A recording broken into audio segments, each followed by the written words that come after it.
Three, two, one. All right, everybody here. I am with Coach Alex. Coach Alex, can I get your full name and background, please? My name is Alex Anoushian. My background in Muay Thai started when I was about 18 years old at Sit Yatong camp in Los Angeles with crew Walter Mikulowski. Went to Thailand the first time around 2004. Trained there, and kind of that trip. I went there early on in my Muay Thai training. I think it was like a few months in. And I think that kind of changed the whole trajectory of my career in the sport, or my time in the sport. How was that transition from growing up in LA to all the way in Thailand? Like, what was the culture shock like? What was the training like? I imagine this is back in the early 2000s, 90s, late 90s? Early 2000s. Early 2000s? I don't remember much of a culture shock. I think for me it was more, I'll take that back. I guess the culture shock going there and just kind of realizing, whoa, like these guys live at the gym and like train full time. They don't have to go to work. This is their work. I was like, wow, like I want to do that, and maybe that was the culture shock. But for me, I was just absorbing it all in. I kind of love the culture and love just how kind of the life was out there. They call sabay sabay style, sabay sabay. Sabay sabay. Sabay sabay. Everything's like relaxed, kind of. It was chill, and you just train, fight, and I loved it. I noticed the gyms out there a little bit more outside, like kind of infused with nature. I know you see a lot of things on YouTube kicking down bamboo trees, but one of the things I do like is they don't run in an AC gym. No, like kind of like these old school garages. What I'm used to is, if it's hot, who cares? Yeah. You got some fans, you're lucky. But yeah, training in that environment, how different do you think? What kind of different element do you think that brings into a training camp, going against like the elements, like the heat, for example? Yeah, I like it, and I prefer training in the heat. I can't. It's really difficult for me to train in a temperature control, like a cold AC room. Like it kind of. I never feel like I get warmed up enough, and I just feels cold in there. But in Thailand, most of them are all, they kind of call it a open air gym. They have walls, but it's like if we had a bunch of these garage doors all around us, right? Just everything's open air. You're getting fresh air flowing in and out of there. And for me, that was like one of the best parts. Right, just the fresh air. The fresh air, yeah. Fresh air. In terms of the different training styles, what was one of the things you had to get over training Muay Thai from your upbringing in LA to how they train in Thailand? What was that training difference like? Luckily, training in LA, we kept it. It was pretty true to how they train in Thailand. So I was kind of used to it already. And we were kind of leading up to that trip going out there. We were getting, prepared for what to expect out there. So it wasn't too much of a shock. For us, it was just the volume of training was the hard part, because in the States, most people will come and train for an hour and go home, and if you're a competitor, you probably train longer than that. But for the most part, you're in the gym 2, 3, 4 days a week, train for an hour, take a class, take 2 classes, and you go home, but over there, you're immersed in Muay Thai. You're waking up, eat, sleep, breathe, shit, Muay Thai all day, every day, and that's it. Because you have options. You could stay outside of the gym at certain places, but my experience there was I lived in the gym, I stayed in the gym. So you'd wake up, you go run, you come back, you start your training, you warm up, jump rope, whatever, shadow box, hit the bags, hit the pads. You finish training. Now you're going shower, clean up. Now food's ready already. You don't have to go, okay, what am I going to eat today? Food's ready. You just eat, whatever they made, you eat, and then you rest, hang out a little bit with the other people there, and then 3:30 you wake up and go again. Go on a shorter run, train. Now, after training's done, you have dinner, You don't have to worry about what we're gonna have for dinner. You don't have to. Oh, we didn't cook anything. Mm. You just So- eat. Yeah. So the structure there is everything is tied around Muay Thai and your training. Like Yeah. that's the routine. Yeah. Get your training, nutrition, rest, hit it again. Yeah. Okay. Mm. So yeah, because I've noticed out there in Thailand, they have even little kids fighting. Like Yeah. like just the gloves, no padding. No. There may be some padding in some leagues, but I know for the most part everything's just full contact. Like Yeah. even for the little kids. Yeah. Nowadays, there's more like amateur circuits in Thailand Mm. because Muay Thai is even growing a lot more. I'm sure, yeah. But traditionally, kids were fighting since 6, 7, 8 years old. They're in there with no pads. But it's the economy of Muay Thai is different out there. So they're fighting professionally at a young age since they're fighting for money. They're not fighting for Survival in others Yeah. in essence, yeah. they're not necessarily fighting because this is gonna like boost my ego up. I'm gonna feel great, maybe get some girls. No, they're fighting because they're gonna make money and they're gonna help support their family. A lot of these guys come from very poor backgrounds, and they might not have another means, so they rely on that. They rely on fighting, and then some of them drop out after a few fights. Some of them keep going and become big names, like we watch and we bring for seminars and all that. Yeah, I heard. What's the seminar coming up? We have the Yok House seminar coming up, and that's going to be headlined with Sanchai, Sanchai. who's the biggest name in Muay Thai Exactly, right. right now, and he has been for a long time. And then they're bringing the team of all the other Yok House superstars with them too. And they're coming to Austin, Texas, correct? They're coming here to our gym September 10th.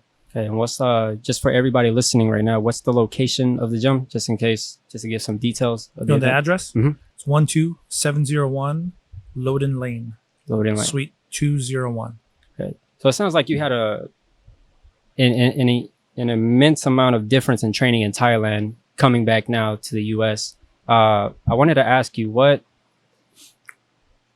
this gym, my friend told me about this gym and I wanted to come check it out. And even when I stepped in here, I got a full Muay Thai traditional like energy in here, from the teeps to the bag works to the knees.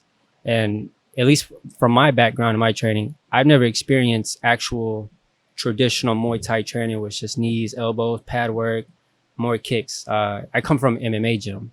So when it's striking time, I'm happy. When it's grappling, I'm like, yeah. So I wanted to ask, in terms of the gym, how long has the gym been here and where do you see yourself in the gym in the next 5 years? Sure.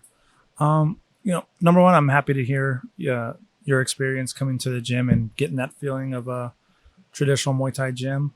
For me, I don't know anything else. That's what I know. That's what I've experienced in my training in LA and in my training in Thailand. So I try to just bring what I know and give that 100%. Your other question was what? I'm sorry. Just how long has the gym been here? Yeah. And like, what are some major obstacles that you've overcome as a business owner and as a coach since with this gym? So we've been in this location coming up on 2 years. In a couple months, it'll be 2 years in this location. Prior to that, I was subleasing some small space in a karate school and teaching my program out of there. Prior to that, I had another facility, not as big as this one, but similar into the type of building it was. But I've been working for other gyms for a long time, and it got to a point in 2019, end of 2019, where I kind of got tired of working for other people, and I wanted to do my own thing. Fair. The gym I was working at changed owners, and they kind of just let me go, basically. And at that point, I was like, I was done working for somebody. I wanted to finally just have my own gym, which was what I wanted to do since I was a kid. So just end of 2019, I decided, all right, I'm going to open up my own gym. Found a spot. Took a couple months, and then signed the lease to get the keys and everything and start March 1st, 2020. That's when this location started. That's when we opened Warrior Family Gym. But as you know, 2 weeks later, yeah, we got the uppercut from hell from the COVID lockdowns and all that. Oh yeah. Long story short, the financially I wasn't prepared for that, and by September I had to shut those doors. I have a great team behind me, and some of my coaches who stuck around. I had to move back to California for a short period of time Okay. to be with my family, and had my guys stay behind. My guys, I subleased that little karate school, and I had one of my guys running the classes there, and kind of benefited them because now they still have a place to train together, and then they were able to kind of keep the classes going while I was managing everything online. So Okay. like scheduling appointments and all that, I was doing all remotely from California. And the classes grew. One of my coaches, Oscar, he killed it. Great coach. I would book the, trial students to come to class. He would teach them a kick-ass class. They would sign up. So the program was growing. And it grew to the point where he called me. He's like, Coach, I'm having a hard time because now we got people who've been here for a while, and we've got like day one people. I'm having a hard time kind of running a class. And we're having 20, 25 people in a class, which for the space we had was huge. And I was like, man, I think it's time for me to come back, So a few months later, I ended up coming back to Austin, and then now me and Oscar were running classes together. So we would split up the groups. Mm-hmm. And we had we'd have the beginners go with one coach and the more advanced go with another coach. So now we were able to manage those students. And then after about a year total of being in that sublease space, we found this spot and moved here and been growing ever since. Yeah, this is a really nice space. I love the ring in the middle. Yeah. You kind of answered a question I was going to ask you today. Are you looking to host any fights here? Because you already have the location. Yeah. And I heard what you said about having the referees, and Yeah. they're going to be certified from the state. So I think that's a really good avenue on how to create versatility with the space that you have here. Yeah. Business wise. Yeah. The setup was meant to be able to host some fights here. I'd really love to do that. I've been so busy running the business and just teaching the classes and doing all that to focus on that. But now it's getting to the pieces of the puzzle are lining up to where. Gotta love that, right? Yeah. So I could see it happening. We might host one event at the end of this year, but next year for sure.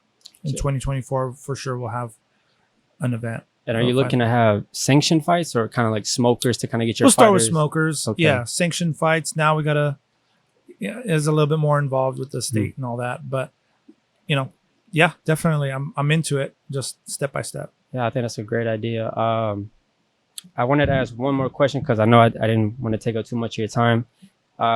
So how long, give or take, have you been actually coaching? So I've been coaching alongside my training for as long as I've pretty much been in martial arts, because I started as a teenager doing Hapkido. When I was a little kid, I started in Hapkido. Okay. And Muay Thai was always something I wanted to do, but my mom said it was too dangerous because she would, I would watch the Van Damme movies, Kickboxer and Badass movies. Bloodsport. And when she would see those movies, she's like, "That's what you want to do?" No, she didn't want me going and fighting Tong Po, I guess, They're built different out there. But I had a cousin, I had a family friend who was doing Hapkido, and she's like, "Why don't you go do this with him?" And I'm like, okay. So I went and tried it, and I liked it. I really like a lot of martial arts. I kind of find value in a lot of different martial arts. Is Hapkido, is that the one with Steven Seagal? No. What is that one? Is that Aikido? Aikido, yeah. Aikido, yeah. Yeah. But Hapkido was cool.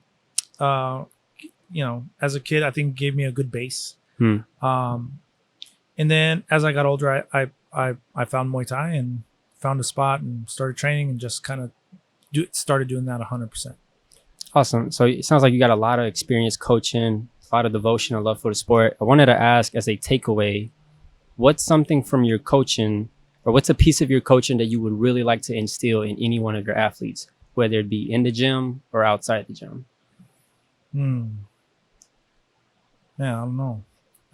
Like, what do you mean? But like case in point, I know growing up, my soccer coach was really positive male role really positive male role model for me growing up. But even though he was my soccer coach, he was giving us advice and tips as young men that we can do to be better overall individuals. So if it's something as simple as, don't cheat yourself, go through the line. If you got to do 10 push-ups, don't do 9, do 10. So kind of things like that, where it's whether you're successful in the sport or not, I want you to be successful out there as a man, as a human being. Yeah. Yeah, of course. Have some integrity, have a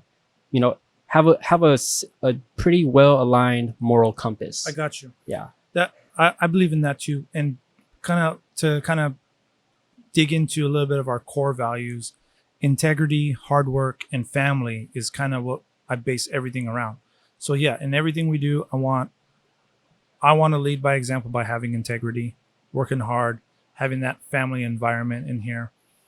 And then I want my students, inside and outside of the gym, to carry that integrity with them in everything they do, being positive, working hard, whether it's in the gym or out of the gym. And then just knowing that this is it's a family environment. We're not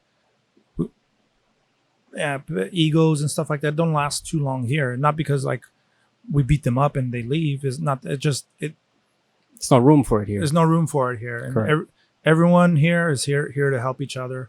No matter if you've never trained before, you're not athletic, you've never thrown a punch before or a kick before, or if you have and you've trained in Thailand before and you've had fights and all that, you belong here. And as long as you're cool and you're cool with helping everybody out and being in a positive family environment, I think that's what I want to instill in everybody: the integrity, hard work, and family.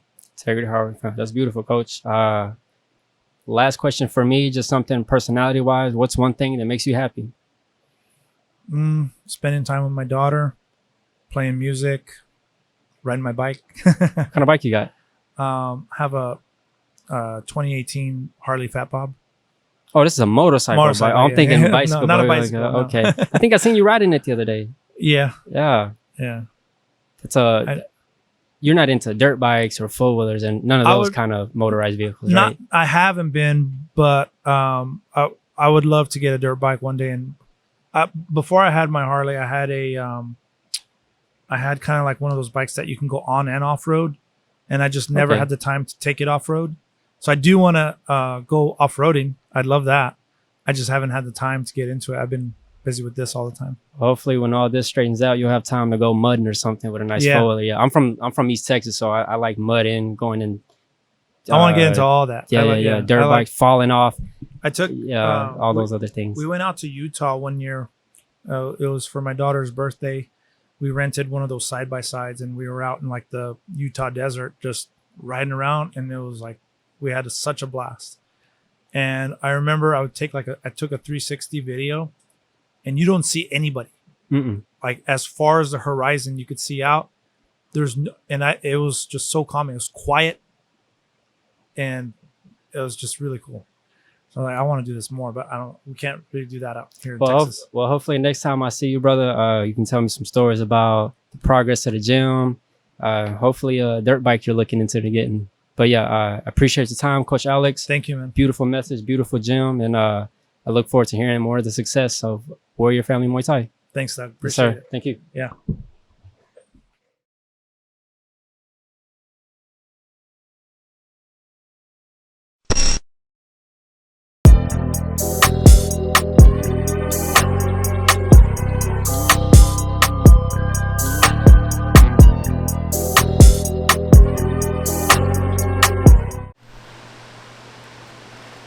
That was warm up. That was actually